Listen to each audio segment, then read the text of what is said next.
Les détails du journal à la une de l'actualité. Le ministre des Affaires étrangères, Sameh Shoukry, poursuit sa visite à New Delhi en Inde, où il a participé au forum Horizons Dialogue, et il a tenu une série d'entretiens avec ses homologues. Les détails dans ce compte rendu.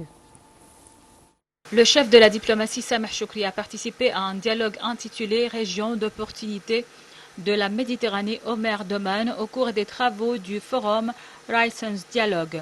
Au cours de cette séance, M. Shoukry a confirmé l'existence de grandes perspectives de coopération régionale. Le chef de la diplomatie s'est également entretenu avec son homologue indien, Subramanian Jaishankar. Au cours de la rencontre, les deux ministres ont affirmé leur appréciation du développement continu des relations entre les deux pays sur les divers échelons politiques et économiques au profit des deux pays amis. Le porte-parole du ministère des Affaires étrangères, l'ambassadeur Ahmed Abouzid, a souligné que l'Égypte s'est dite prête à coopérer pleinement avec la présidence indienne du G20. De son côté, le ministre indien a souligné qu'il y a des directives du Premier ministre indien à promouvoir les relations entre les deux pays dans divers domaines. Les deux chefs de la diplomatie ont échangé les visions sur les dossiers régionaux et internationaux d'intérêt commun, dont la crise russo-ukrainienne. D'autre part, le chef de la diplomatie, Sameh Shoukry, s'est entretenu avec le ministre danois des Affaires étrangères.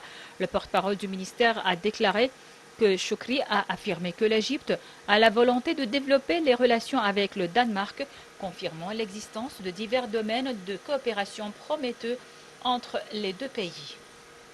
Le porte-parole a également déclaré qu'au cours de la rencontre, les deux ministres ont examiné un nombre de dossiers à intérêt commun, dont les résultats de la COP27, les répercussions de la guerre entre la Russie et l'Ukraine, ainsi que la candidature du Danemark à l'adhésion au Conseil de sécurité de l'ONU, en outre le soutien du développement aux pays du Sud et la visite prévue du Premier ministre danois en Égypte.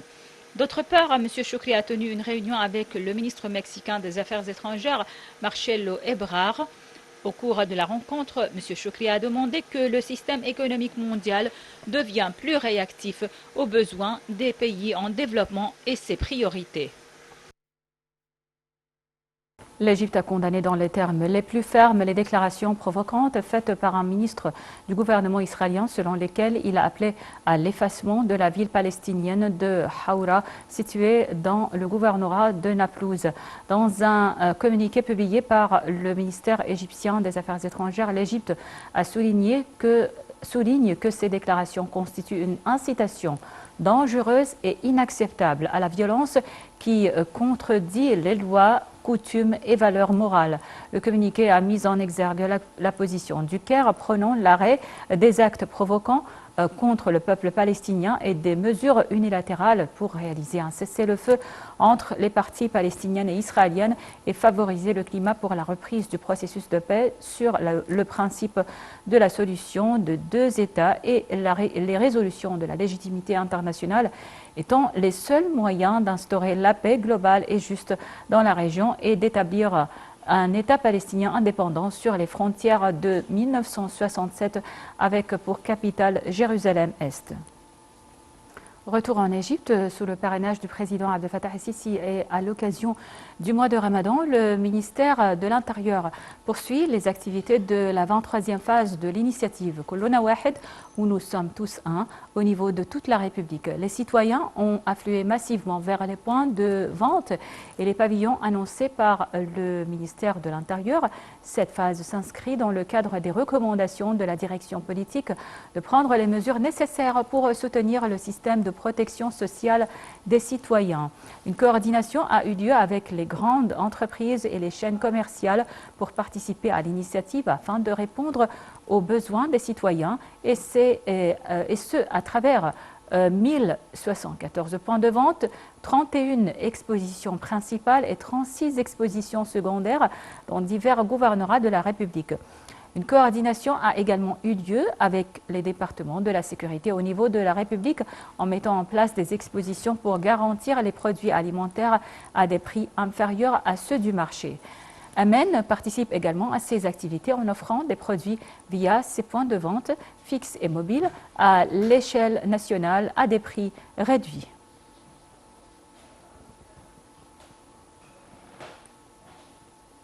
On reste en Égypte où le ministre du Tourisme et des Antiquités, Ahmed Issa, a annoncé la découverte d'une nouvelle galerie de 9 mètres de long et 2,1 mètres de large à l'intérieur de la grande pyramide d'Égypte, également connue sous le nom de pyramide de Khéops.